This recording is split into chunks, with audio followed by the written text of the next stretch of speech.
The following presentation is brought to you by kmmedia.pro. Please visit kmmedia.pro for more information. Now stay right where you are as we present. Welcome to Positive Talk Radio, evolving ideas one conversation at a time. Great guests, dynamic stories and interviews, plus new thoughts on a wide range of topics and concepts. I hope that you'll hang with me, Kevin McDonald, my friends, and of course, you. As together we work to understand why we are all here and what we can do to make our world a better place for all of us. To be happy, be kind, and live in peace together. Yep, that's Positive Talk Radio.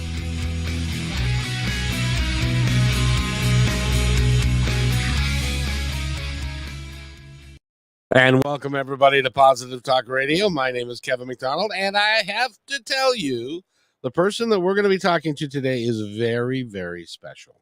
And so I hope that you'll stay with us for the entire time because we've got a tremendous amount of information to get out to you that if you listen to it and you take it to heart, it could quite literally change your life. And that's what we're going to be talking about today. Her name, of course, is Kimberly Giles, and she is the president of Clarity Point Coaching. She's got a whole bunch of coaches there. I want you to go to claritypointcoaching.com if you'd like to follow along. And she's got over 550 articles that she's written. She's been on Good Morning America. She's been all over the place because people are always looking for great information on how to live life a little bit better, because in my world, everybody that I know is always sitting at one point in their life, they're saying to themselves, gosh, is this all there is? And why can't I do better at life?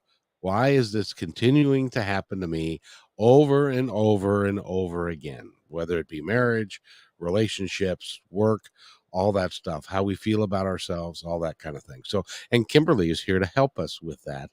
And so welcome to the show, Kimberly. It's such a pleasure to have you here. Kevin. I'm excited to be here. Get to talk to you today. It is going to be so much fun because you have got a coaching style that is different than most, and you actually have clients that'll tell you, why didn't I think of that myself? That's so easy. And in my point of view, once we get to the point where instead of it being difficult and hard and awful and icky, that's a technical term, by the way, icky. If we can turn it around and say, it's easy to live my life better. It's easy to follow my heart and to do what I really want to do with myself. And when you get to that point, but correct me if I'm wrong. And well, first of all, welcome. And am I wrong in that? No, you're absolutely right. Most of us that are struggling, and it doesn't matter what the struggle is for you, if it's relationships, it's self-esteem, it's trouble at work, whatever it is, it's heavy. And if you knew how to fix it and get out of it, you'd surely do it. But it feels like it's complicated, like there isn't a solution. And so you feel stuck. And what I want us to show people today is actually there is a way to shift things, and it's pretty simple. And once you learn it, you've got the tools to make some changes happen. We want to give you hope. You have just piqued a lot of people's interest because they're like, huh? You mean it can be easy? Nothing's easy. It's always we were told that from you got to buckle down. It's hard work. You've got, and we've never been told that we can do these things just in the natural flow of life, because a lot of us get out of the flow. Does that make sense? Yeah, absolutely. You mentioned my articles. I wrote a weekly column for 11 years giving this advice to people. And I ended every single article with the phrase, you can do this.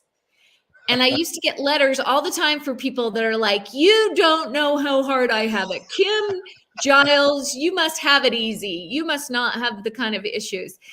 And I know all my friends and family were like, if you had any idea the stuff that I've had to go through to learn this, trust me, I know how bad it's hurting. I know how low you feel, I talked to this woman today and she said, I'm not just in fear, I am in abject terror that I am a failure and have always been a failure and have nothing to offer. So tell me you get that.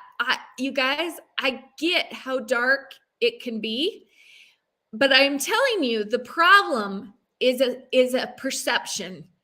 It's the way that you're looking at yourself and your life. And you can only see it right now through the lens you can see it through. And you're doing the best you can, but this is all you can see is this lens. So what I'm going to give you today, we're going to clear off that lens a little bit. We're going to take some of the fear off of it and let you see your life through a different lens. And you're going to go, oh, so all of that was inside me. I had the power to shift, and you do, and you can do this. What we're going to teach you today, you can do. Most people, and I don't think I'm overgeneralizing, but I'll just say a lot of people believe that it's external forces. That it's external forces that affect us to a great degree, rather than the internal workings of who we really are. And so we get battered by forces that are not us, but that are external to us, and we think that that's the way reality is. Reality is that it comes from inside of us, doesn't it? Yeah. So let me give an example. Okay. The other day, I had this woman who got mad at something really stupid and just screamed at me and swear words and was just awful, right? And my first reaction was, what a jerk, this woman, and being offended. And that's my natural reaction to an outside circumstance, right? Is that I've just been hurt and offended. This lady wronged me. Okay, that's one way to look at it. There's other ones. And I have the power to look at that same situation and think, you know what? It didn't take anything from me. It doesn't diminish who I am. It doesn't change me on any level. She can say whatever words she wants to say. It doesn't affect me. I'm fine. And through that lens, there's no problem here. And what we come to realize is that it's not the situations that are making us feel terrible. It's honestly and truly the way we're looking at them, the way we perceive them. And I'm just going to show you some little shifts, 2 little shifts today that just will change the way you look at everything. Oh, please do tell. We would like to know what those are, because when I don't know about you, but there's a natural tendency in my world that if somebody comes at me with anger, I meet that anger with anger.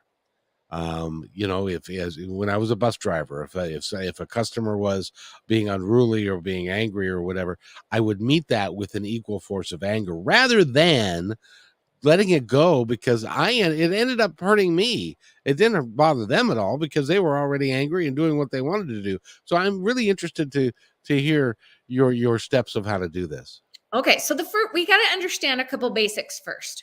So I want you to imagine there's literally 2 sides to who you are. So you've got the side of you that I think's the real you, and it's a being of love.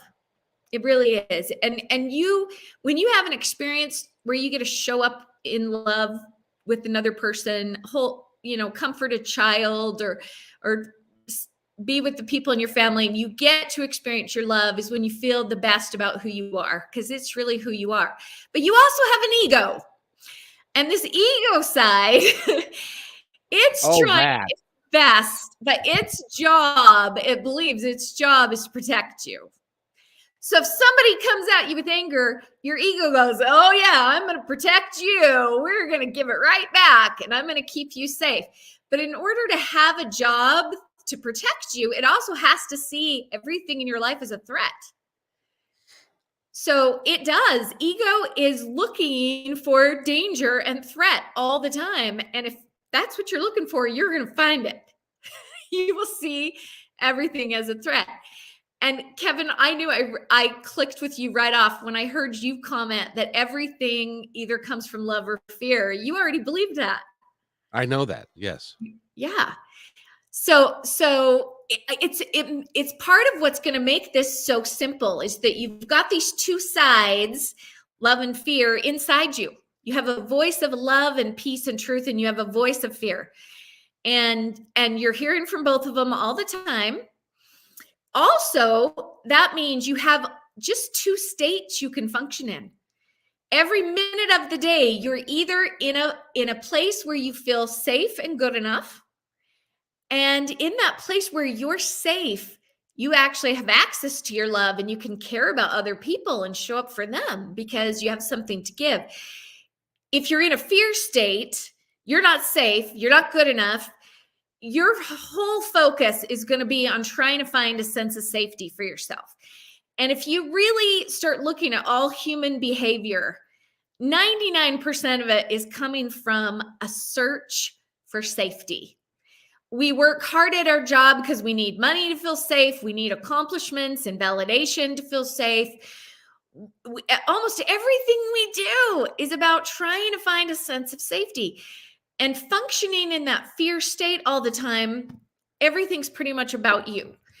And you guys, you all know people who are really functioning in fear all the time, and everything is always about them, because this is just what fear does to us.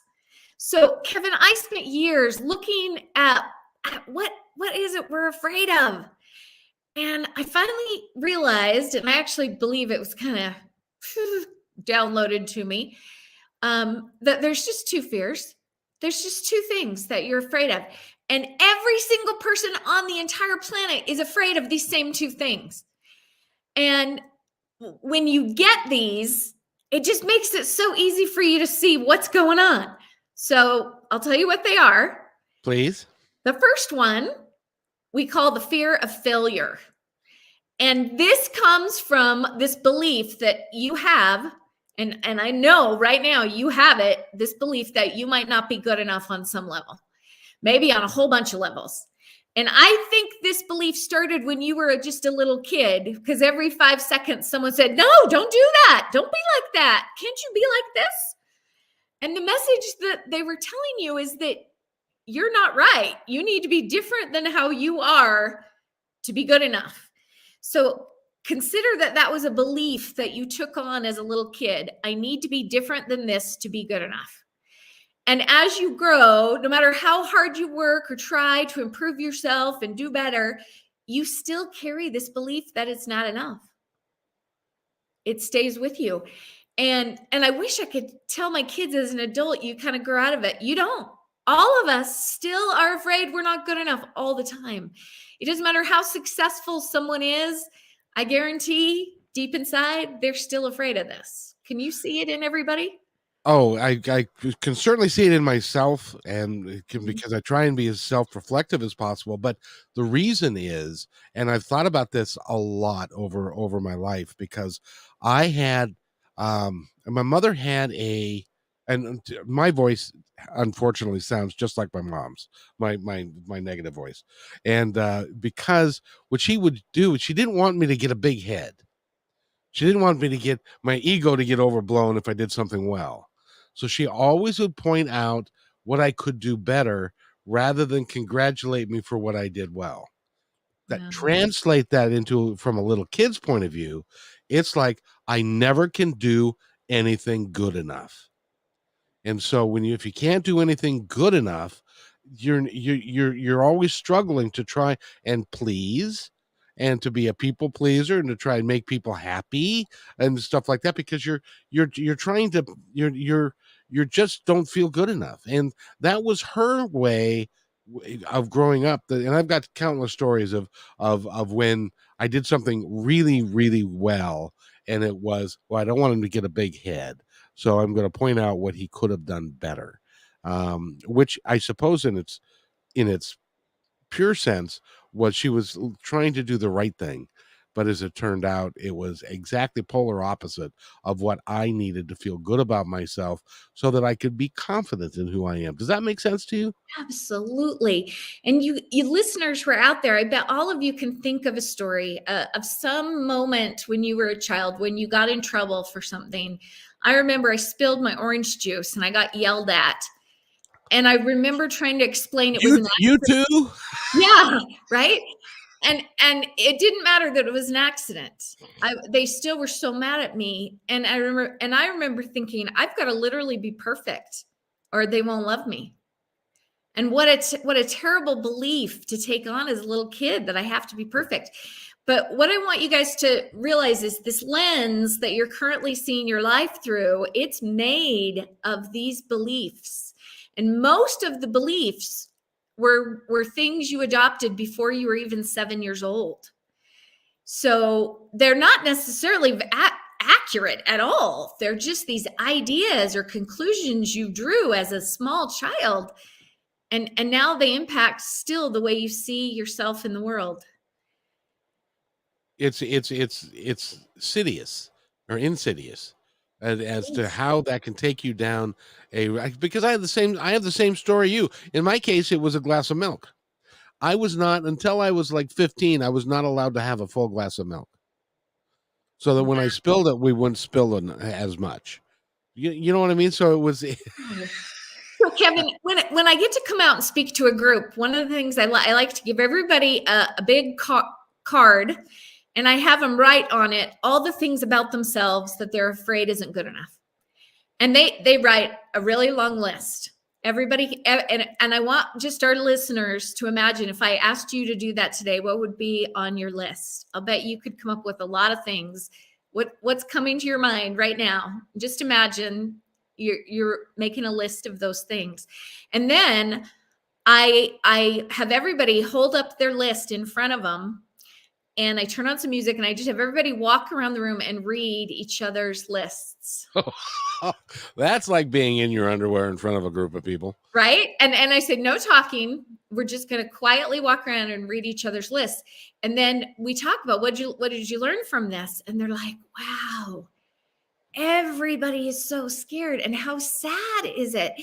They see all these inadequacies in themselves, and we can see in you goodness that you don't generally see, because these beliefs have got such a hold on you right now, these beliefs that you're not enough. But it's so sad that this is what we carry. But I want you to really hear me on this. Everybody, every human on the planet has the same kind of list you have. They do. We all are afraid we're not enough. And when you keep that in mind, you suddenly will have a lot more compassion for others and their behavior, because you will remember how scared they are. Does that make sense? Oh, absolutely. It makes perfect sense because people that are angry, they're fearful. People that are jealous, they're fearful. People that are all of the negative emotions, the base emotion is fear. Fear that I'm not good enough, fear that I'm going to lose it, fear that you're going to leave me, fear, and all of those things and they pile up. And so you can't see and you're right. As an example, I'm looking at you. I'm looking at your bio. I see an extraordinarily talented person. I see a very pretty picture. But I know that in order to get to where you've gotten to, you have had to have lots and lots and lots and lots of experiences. Some good, some not so good, some horrific. And because of who you are, you've been able to get through that. But like when somebody talks to me, a lot of times I'll poo poo. And I wanted to ask you, because this really bothers me. Why is it that we poo poo and downplay what we do well, and we accentuate what we do poorly? Why is that? Well, we also believe that pride in yourself, seeing your own value, is arrogant. Oh, good point. And being self-deprecating and seeing yourself as worthless is righteous. We just, that's how the lens that's one of the beliefs on our lens. I had a friend of mine because I've been doing this a while. I started in 2003 and off and on and stuff. And there was a time way back when I would use self-deprecating humor. And it would be, I would make fun of myself basically on air. And this friend of mine looked at me one day and she said, "You know, I love your personality. I love what you do. I love your voice. But would you please quit putting yourself down? Every time you do that, it bothers me because I think you're this, and apparently you think you're this. And it really bothers me that you have such a low opinion of yourself." Well, And guess what, Kevin? Today, I'm going to teach you not only how to get rid of the fear that you're not good enough, oh, but I'm goody. going to teach you how to see yourself in other people and see the goodness in yourself in a way that will never be arrogant. Awesome. Both. Okay. Then let's get started. Before we go there, I got to tell you about the second fear that everybody on the planet has, even you. The second fear we call the fear of loss. Okay. And fear of loss, well, you know, if I ask you what scares you most, you're going to tell me losing your loved ones, losing your job, losing money. We have a lot of fear around losing things. But in reality, any experience you have today that is not what you wanted is a loss. If somebody dings my car, I'm upset because I feel taken from. My quality of life has been taken from by this person. Even the woman who yelled at me the other day, I was upset because, oh my gosh, she's offended and she's said horrible things about me. I've been mistreated. So anything that's not the experience you wanted, people who aren't behaving the way you want them to, they're taking from you. Those are lost experiences. And this, again, started when you were a really small child. I think someone stole my cookie or broke my toy. And I went, wait a second. These people can take from me. I got to protect myself. I got to have my ego always on guard to make sure that I get my fair share. Wait a minute. This isn't fair. I got to be looking for loss and protecting myself from all these people. And we all have a very core belief inside that we are not safe in the world because we can lose. We can have bad things happen and we've got to be careful. And it's been really interesting watching the pandemic because the pandemic has put all the world into a fear of loss state where everybody is a threat. You're not standing 6 feet away from me and your mask needs to go over your nose because you're going to be a threat to me. Are you vaccinated? Are you boosted? Are you, all that stuff? Yeah, it's made it even worse and it brings out our worst behavior because it's all about protecting us. So if we see somebody not doing what they should, boy, we're going to tell them because we got to protect ourselves. Does that make sense? Oh, absolutely. Just the other day, there was a guy that parked in the handicap lane or the handicap parking. And he didn't have a sticker and he jumped out of his car because he was going to run into the store and run out. And it was like, you bad person, because, and it had nothing to do with me. I was already parked. I was walking and it was like, you are taking advantage. You're a bad, so we do that all the time. And stuff. So you're right. It's so you guys, if I had you make a list right now of everything you're afraid of, could roll them all, the whole list, into those two. Snakes. Why would it have to be snakes? Yeah. It's a loss thing or it's a failure thing. Yeah. Those two fears cover everything that we're afraid of. And here's a really interesting thing. All of my research has shown that though we all have both fears, you have one that's more dominant. Most people have a little more fear of failure or a little more fear of loss. And what you'll find is fear of failure dominant people are more people pleasers. They avoid conflict. They just want everybody to be happy. They struggle to speak their truth because they just don't want to be rejected. They want everybody to like them. And so I want everybody, as you're listening to this, does this sound like you?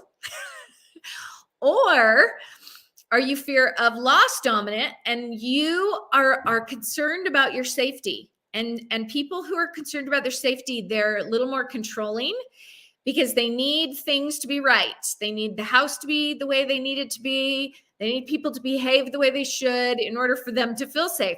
So they're more controlling, bossy. They will tell you when you're not doing something right, way more than a fear of failure. A fear of failure person would be scared to death to tell you. But a lost person, they will tell you. They have stronger opinions about everything. And it's even those strong opinions that create a feeling of safety in the world, because these principles are my solid ground that I stand on, and that gives me a sense of safety. So you have both, but you will see a little more of one over the other. Well, and I have to ask you, when were you in my house? Is it just so?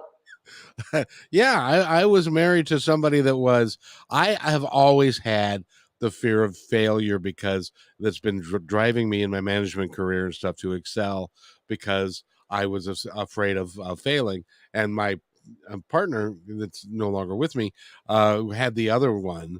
And so she was very opinionated and stuff. And they don't mesh well together because But it they was, almost always marry each other. yeah. They do. We're attracted to the opposite one, and then they drive us crazy. Yes, she did. So how do we get out of it? Help us here. How now that we've got we know the two fears, how do we get out of it? Okay, so I'm going to teach you how.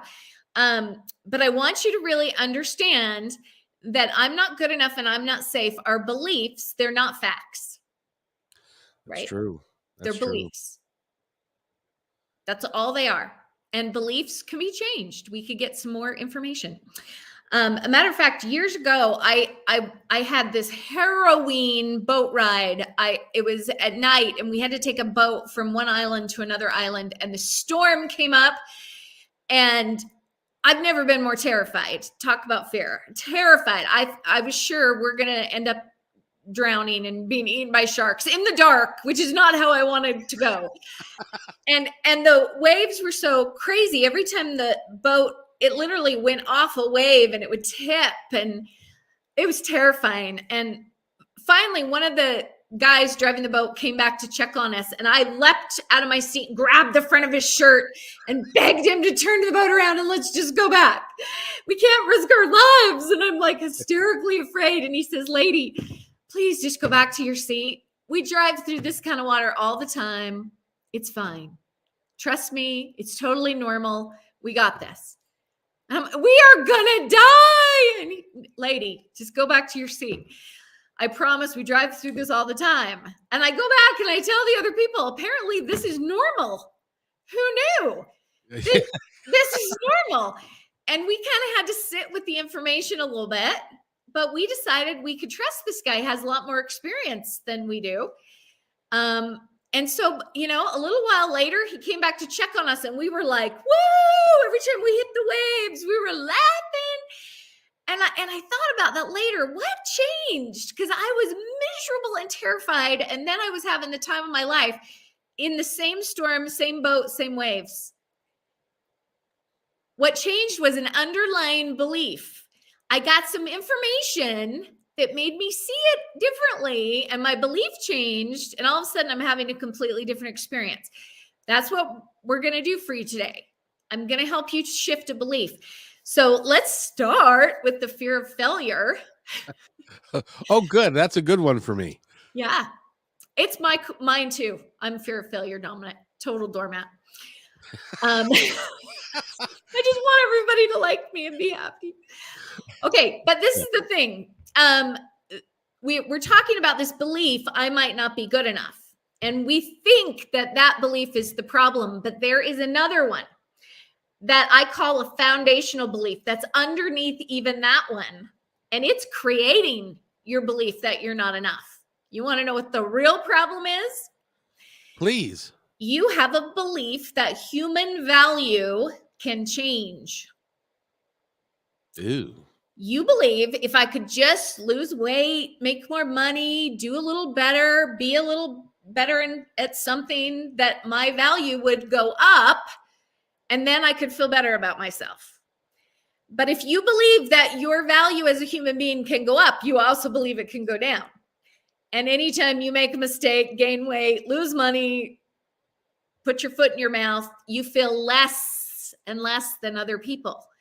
And the fact that you subconsciously, remember, this is playing out on your subconscious. You're not aware until today that you had this belief, but you know I'm right. You do see human value as changeable. And this is the problem. If you believe that human value can change, you also believe some humans have more value than other humans. You have to. Well, that isn't that why we have celebrities and people that we think Are better than us. exactly, they have to be, they can't be this bad, and we're, and but then when you get to know people as people, and you realize that that a superstar still, still is human, still is messy, still has to use the restroom, still has to put their pants on one leg at a time, still has ego problems. Can you imagine somebody like Jennifer Aniston or somebody saying, yeah, I'm not successful enough, or I'm not this, or I'm not, it's beyond my comprehension, because in my world, in my opinion, she's darn near perfect. But she doesn't believe that about herself either, right? Or Yeah, she but the celebrities are one end. If I asked you to make a list of people that you see as worse than you could make that list too. I could. Absolutely, everybody could. And what I want you to understand is you subconsciously really believe that some humans have more value than others, and as a society, a community in the world, we've all bought into this belief. And this belief is the cause behind most of the problems on the planet. I believe We think some lives are more valuable than others. We are, if we, one of my core philosophies is, if we believe that we are all one, that we all come from the same place, we all have the same DNA, we all are the same, then a lot of our earthly problems would go away. They would. And this is the other problem that it creates. If you continue to see celebrities up here and homeless people or drug addicts, criminals, whatever, down lower, as long as you continue that mindset that believes human value can change, no matter how hard you try to improve, you're still going to find people that you see as above you. Jennifer Aniston has people that she thinks are better than her on some level. We all will, and we will never escape this fear that we're not enough. If you believe human value can change, you're always going to be afraid you're not enough. So, yeah, that was good.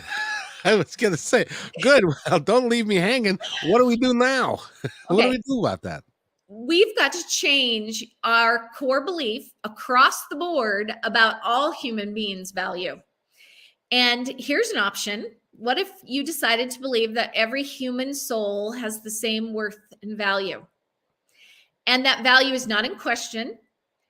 I believe that life is a classroom, and we're here to learn, and we're all learning different lessons, and we're all totally different, and we're having different life experiences, but we have the same worth and value. And there is nothing you can do that will give you more worth than any other human soul. And there's nothing you can do that will make you less of worth than any other human soul. Now, this is a belief option. Is it a fact? No, because guess what? There is no source we can go to for ultimate truth on how the value of humans is determined. It's always going to be belief. So if it's always going to be belief, you might as well choose a belief that ends all the problems on the planet and makes you feel better about yourself. So I am just telling you that start playing with the belief that your value can't change no matter what you do. I love. Suddenly you're safe to go out and do anything, because even if you fall on your face, you still have the same value as everybody else on the planet anyway. And if you look at it from that perspective, that we are all in this as a classroom, that we have our own experiences, and when things go wrong, they're by design by us or by somebody else, and that it's all part of for our betterment to learn. If you take that point of view rather than, oh, whoa, why did my television set go out 2 days ago and my dryer conk out yesterday, which is a fact, by the way. And prior to this interview, I just had a guy come to, and I gave him, $75 to come and look at the dryer. He was here 5 minutes. He said, pal, you don't have any power to the dryer, so call an electrician. I can't help you. But I still paid him $75. So, Okay, but you're getting into the loss part. So I want you to yeah. stay on failure just for a second because Okay. you're jumping ahead of the class, Kevin. Sorry. But you're seeing it. I can tell you're seeing it. Let me give you a couple mental constructs for our listeners to help them kind of get the idea of this. Every single soul has infinite, unchanging value that's not in question. So the first mental construct is, do you subconsciously experience life as a test or a classroom?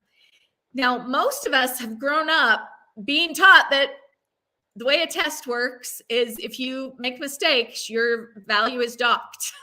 And Yes. you can't fix it. It's too late.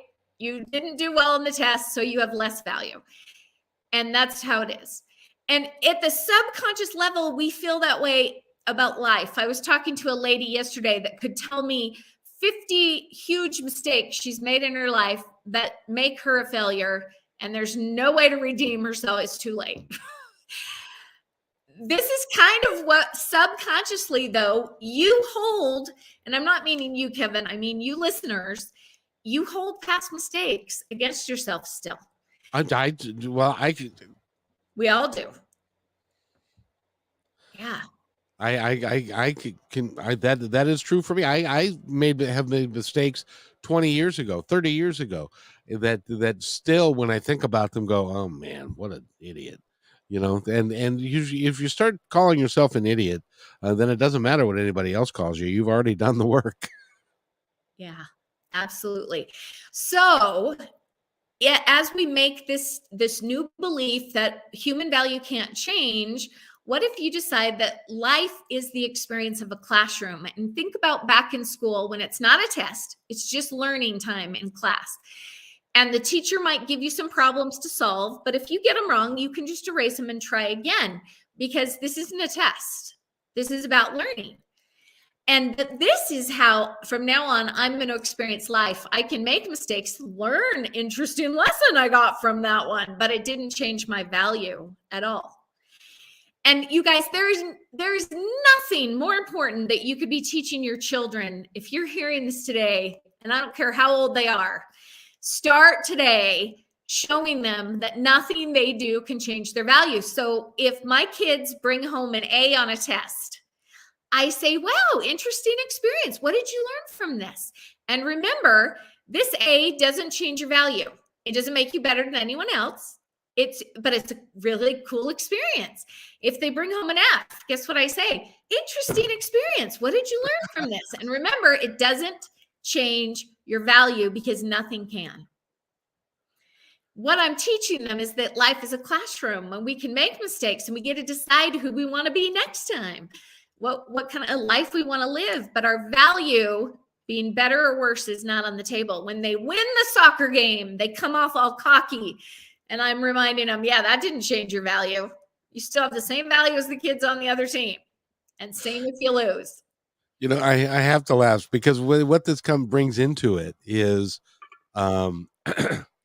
religious dogma, religious philosophy, because if you sin and the magnitude of your sin, or a sports guy that he'll just have won the game, and the reporter will come over and they'll say, how do you feel? Oh, God is great, God is good. Well, there's somebody on the other side that has the same belief structure of you, and it's like, God failed me, oh God, it's like, so That's we can't. not how it works.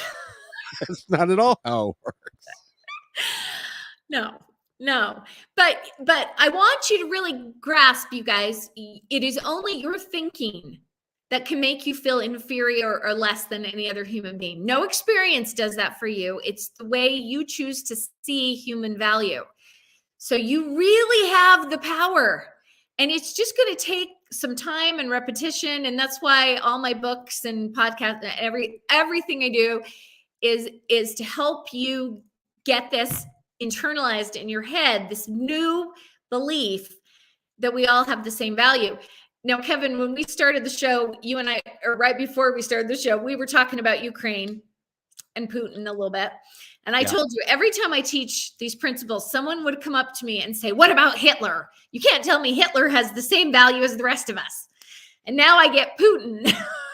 Yeah, he fits right in that category. So let me tell you my take on it. It has to be an absolute rule with no exceptions, because the slope is so slippery that as soon as you say, "Oh yeah, except Putin, oh, and my neighbor down the street, and my mother-in-law, and this one guy I know who's a real jerk," and pretty soon you're back to the same idea that human beings can be not enough. And you're gonna be in the old belief system again. So I think we have to give everybody the same value, every human life, so that there are no exceptions. But we're in very different classrooms, and we're going to be learning lessons. And I believe that the lessons continue on the other side. And people like Hitler are in school still. And there's some serious learning going on. But I think we just have to value all human life, every soul, so that the smallest, most insignificant person has the same value too. Even if they are homeless, drug addicted. When I was like I told you before, I drove a bus for 12 years, and I would get, there are other drivers that would say that person is less than because they're homeless, or less than because they're drinking on the bus, or that's not it. We're all the same, but we're all here to learn different lessons, and we just have to appreciate humanity in its entirety, I think. Don't you? And there's a little bit deeper, and this one may be really deep for some people, but let's talk about the homeless guy for one more minute. Your ability to find value in this homeless drug addict and to see him as good enough, your ability to do that is going to be linked to your ability to see your own value, to believe you have any. Because as long as you can look at him and say, "Oh, he's got these faults, that make him not as good," you're going to see your own faults, whatever they are, as making you not as good. It's tied. It is absolutely welded together, that the system you use to determine the value of others is the one you use to determine yourself, your own value. So if you want to love yourself, I'll tell you the secret. You got to make a list of all the people that you judge and that you dislike. And you got to start working through that list and find love and compassion for those people, and forgive what their faults are, and let them have infinite value. Because the more you give it, that's the exercise that will actually help you internalize it for you. Does it make sense? It's kind of a deep principle. Can I tell you a story real quick? Yeah. When I was doing this show in 2003, Positive Talk Radio on KKNW, and I was married at the time, and my wife and I were starting to drift apart because I was doing this. She really wanted nothing to do with it, and there was a myriad of issues. Well, there was a guy that I'd known for 10 years. He was a driver when I was a sales guy. He was always mean. He was always not friendly to the drivers, and he always liked to pick on me because I'm easy to pick on, and stuff. So fast forward 10 years, my wife comes home from a spin class that she was at the local gym, and she said, start talking about this guy by the name of Tim. And Tim is a great guy, and I just met him, and he's real nice, and he's good at this and stuff. Turns out Tim was the same Tim that I'd known for 10 years. And Tim ended up being the one that had an affair with my wife, which ended our marriage. Oh, wow. And I spent the next 15 years wanting to kill Tim And it took a long time for me to get over the fact that from his perspective, because we all have our own perspective, from his perspective, which is totally different, and that he did what he felt was right for him at the time. So did my wife. And it's not that I approve what they did. It's not Mhm. that I think that that's the right thing to do, but for myself, I had to let it go and I had to forgive them for me so that I would not every time I think about it, my blood pressure would go up and that kind of thing, you know? So that is a lesson that's one of the lessons in my life that I've had to learn and have and am still in the process of learning that, but it was a deep thing that if you don't and you go through your life with hate and anger in your heart, it's just not going to be it's you're not going to be able to be who you really are. And I really want to become who I was destined to be on this planet and to help people. And I do that by bringing people like you to talk to us. And I really appreciate the person you are and who you are, because you are you're I buy into what you are saying, hook line and sinker. I know this to be true. Oh, thanks. I love that story. Especially we talked about just those simple two states you can live in. And the fear mindset is very much one of guilt and finding fault and judging. And we like, our ego likes to think I can give that to others and then I escape it and I still can feel good about myself and put them down. Actually doesn't work. No. It doesn't work. You're giving power to the idea that people can be not good enough. And if that's what you give power to, that's what you'll experience. So if you want to love yourself, you got to find that forgiveness for others. But I'm gonna, as we talk about loss, I'm gonna teach you something that actually makes forgiveness really easy, much easier than everybody thinks it is. Please. But I want to make sure you guys get this is going to be a simple practice. Your practice to get rid of your fear of not being enough is every day and every moment, every time you see someone that you would judge or you see someone that you would see as above you, to remind yourself we all have the same value. Every human being has the same value. Every time you make a mistake, remind yourself, oh, it's a good thing that didn't change my value. A matter of fact, I was speaking about this on stage to a huge audience one day, and I knocked my water over. And I spilled, made this big mess on stage, and I went, oh, shoot. And somebody in the audience yelled out, that didn't change your value. Yeah, you guys get it. This is the thing. You've been seeing human value as changeable, and it's a huge paradigm shift the more that you play with it. But it's simple. Just that simple tweak is going to make all the difference. I agree with you 100%, and even more so when you start thinking about, because one of the fears that we have is our fear of dying, fear of our physical body no longer working.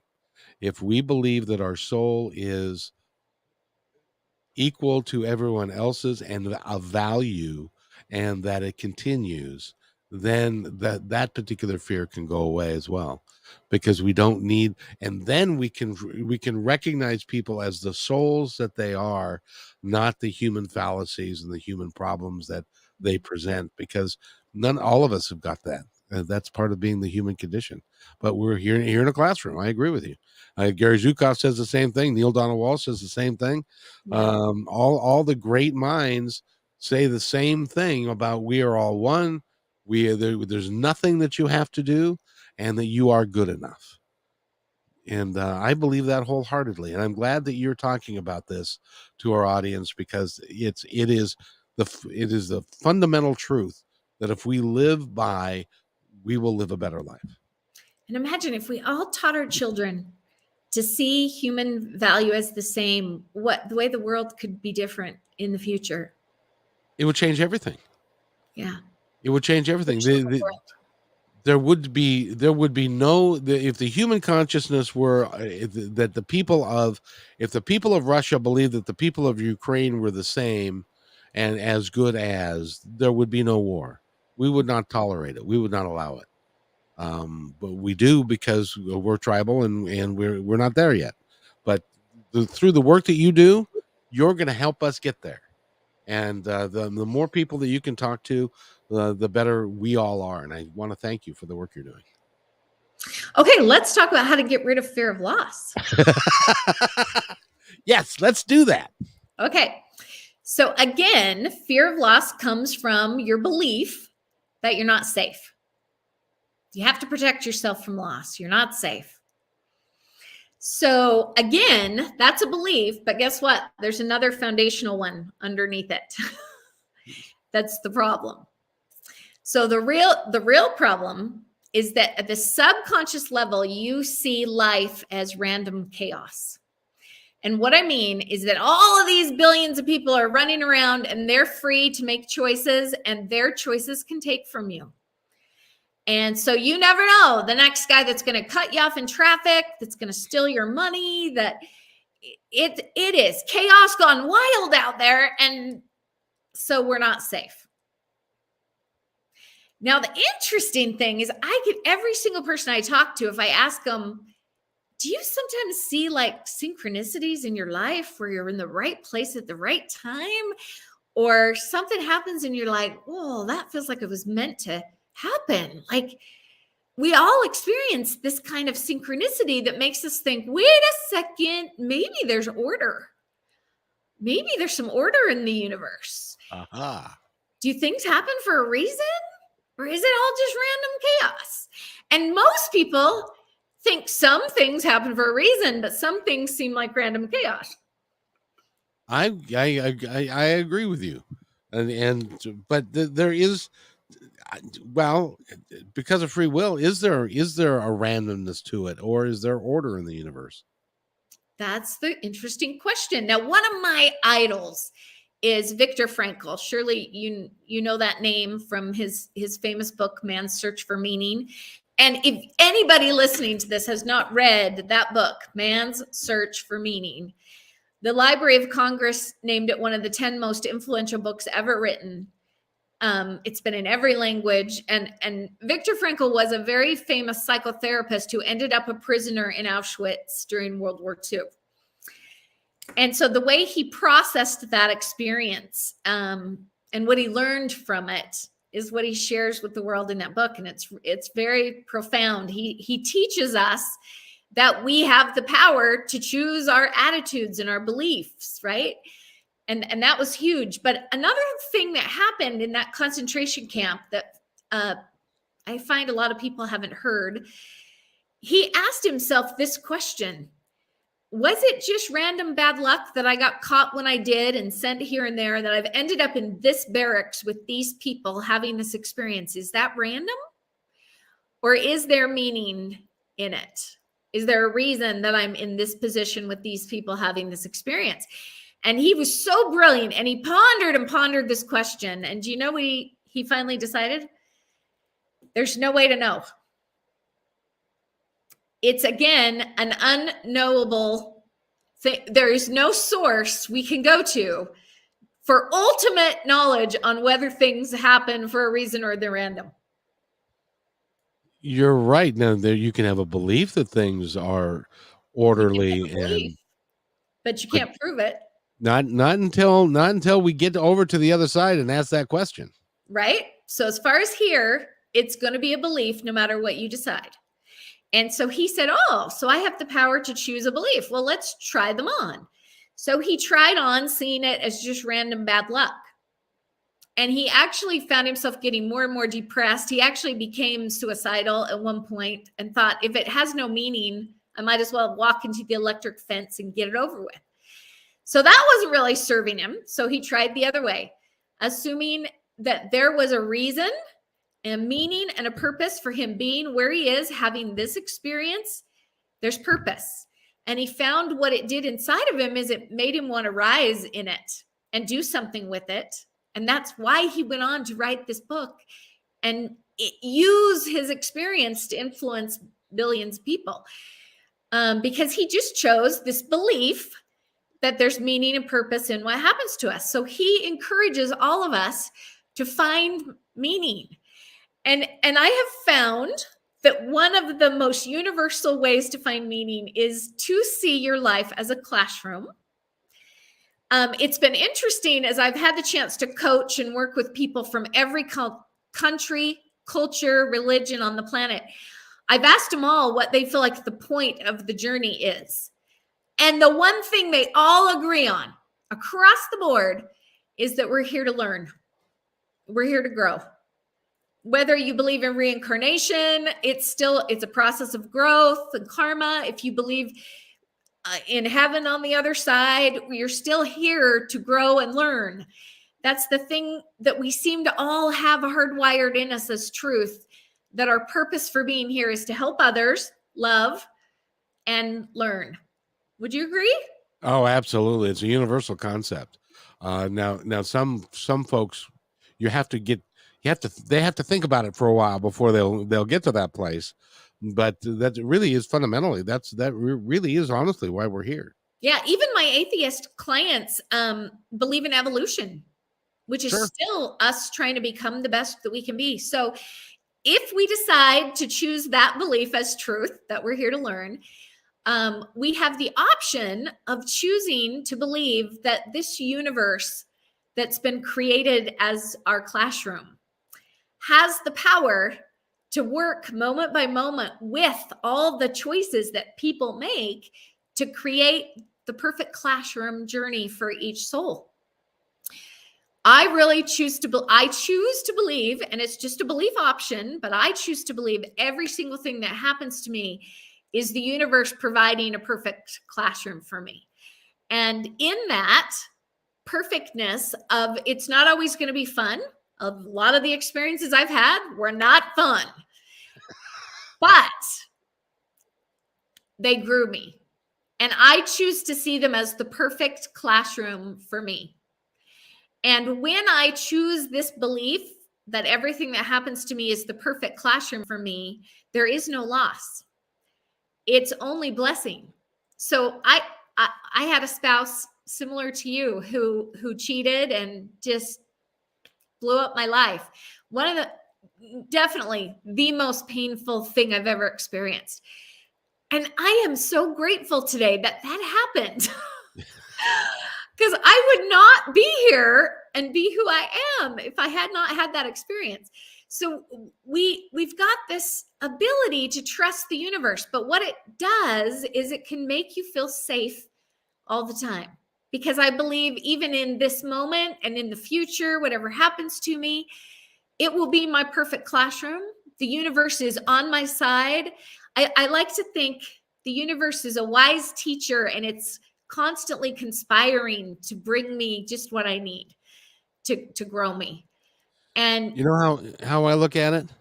I've how? got I've got a I've got these guys, they're sitting around a boardroom and they're looking into the screen, which is Earth, and they're looking at me, and they are working together to conspire to, well, let's how this is what he says he wants to accomplish. So let's work together to get that to get that done, and they get the benefit of the 50,000-foot view. We don't. Huh. We're here and we get to see the tree in front of us and the tree behind us. And so we walk through life virtually blind as to what's coming because we don't know. We want to believe what we want to believe, but we just don't know. So we have folks on the other side that are helping us walk the way that we chose to walk in this life. And if we start walking in the wrong direction, they nudge us back a little bit by giving us an experience that we decide is not good for us or whatever, so that we can then, if we say we want to get to the meadow and see the wildlife and all of that, that's where they're conspiring to take us. And regardless of what we want is what they're after. It's like a genie. Your wish is my command.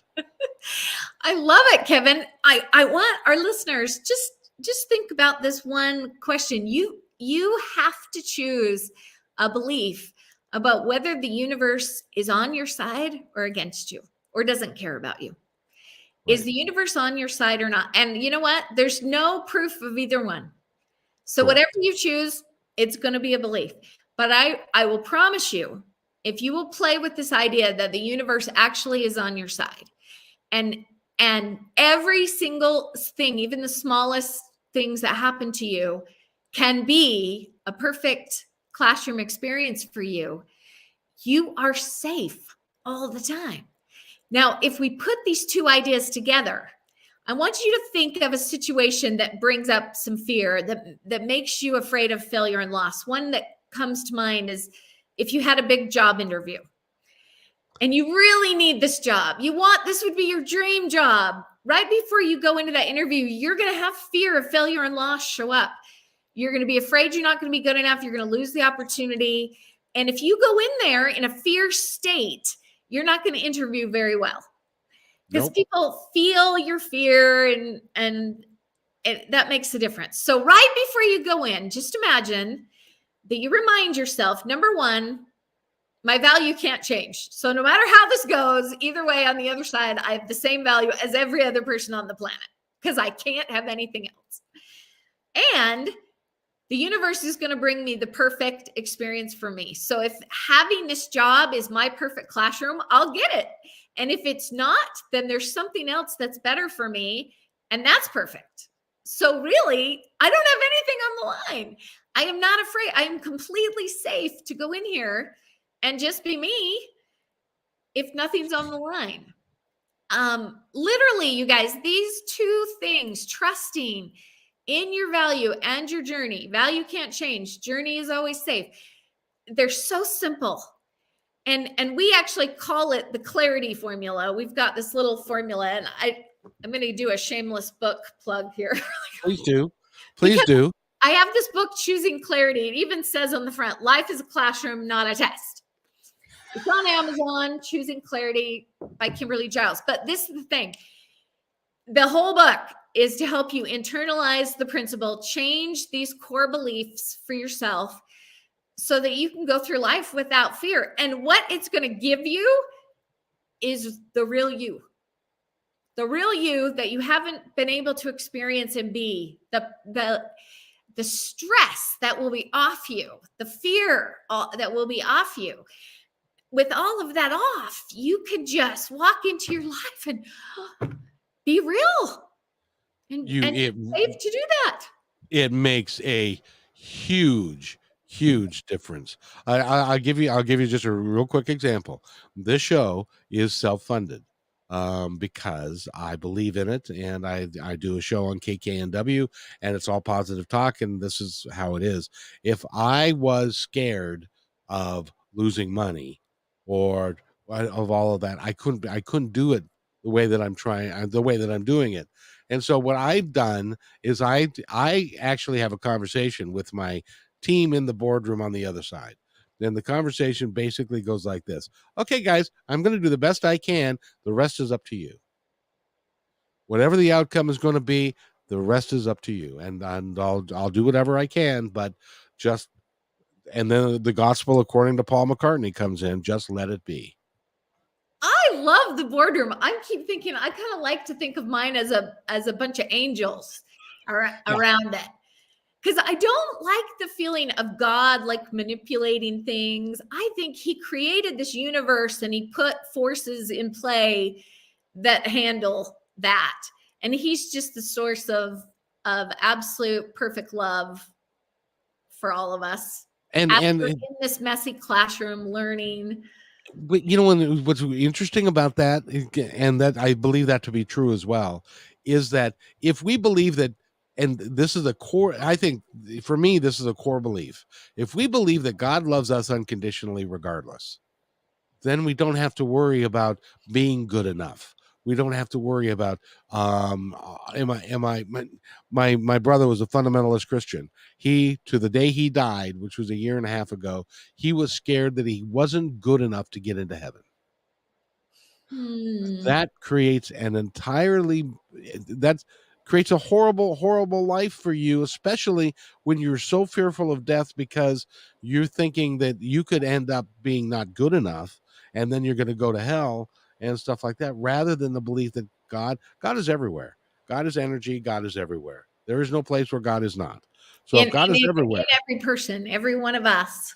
every one of us, every Yeah. one of us, regardless of whether we're white, black, woman, man, who we love, who we care about, we're all here, and we're all children of God, and we're all part of God. We're all the energy of God. So, if that's my, and for me, it has gone beyond a belief. It's a knowing for me.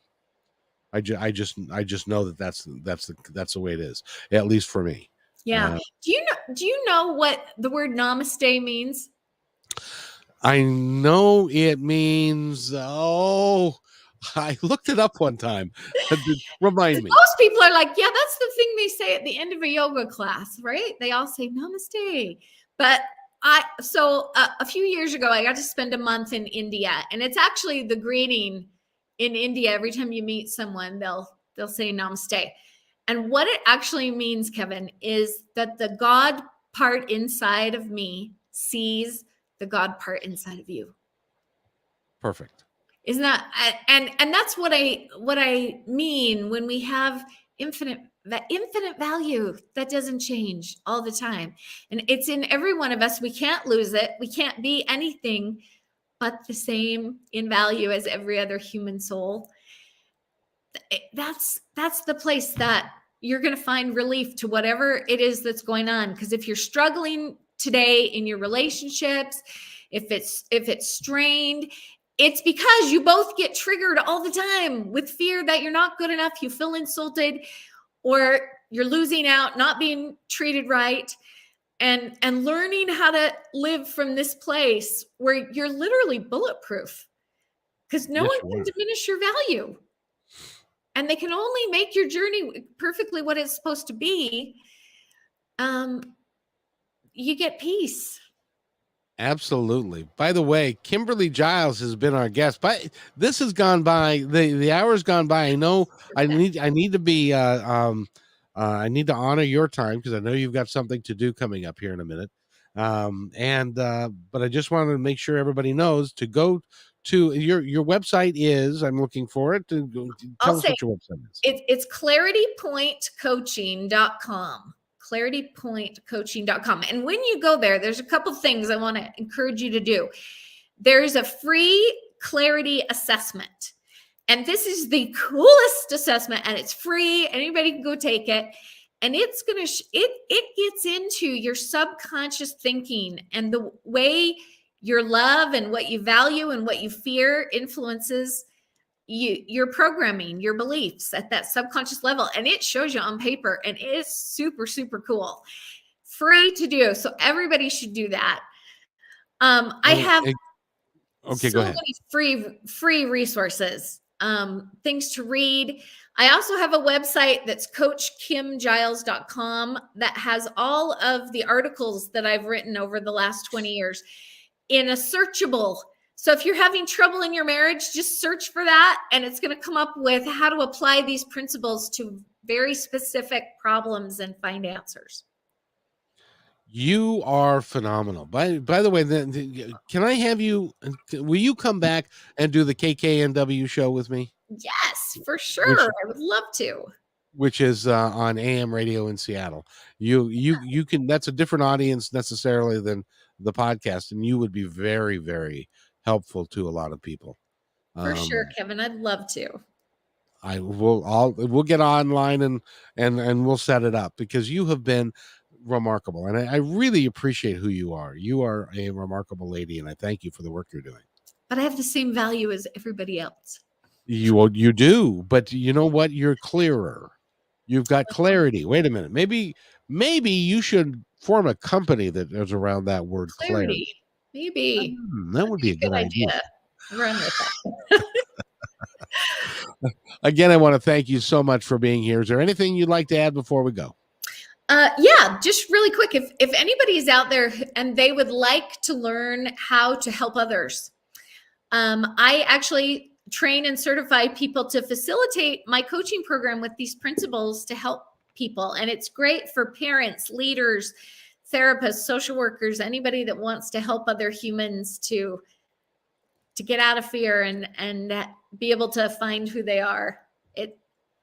It's another awesome thing I offer. But if that's you, reach out to us through the website. I love what you do, and I just want to leave you with one closing thing, is that I try and wake up every day with the following thought, and the thought is, my life is empty and meaningless. And you're going, what the hell is he saying? Said, my life is empty until I choose how I'm going to fill it up. My life is meaningless until I decide what meaning it's going to have, and nobody else but me.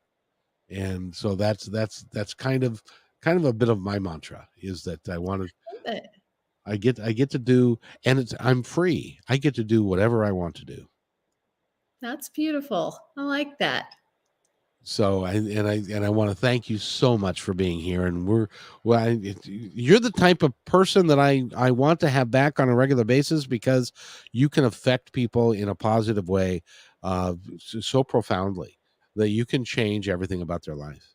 Well, I would love to come back anytime you want to have me. Well, thank you so much. And you say, if you'll stay right there, it's time for us to go. So if you'll stay right there, I'll be right back.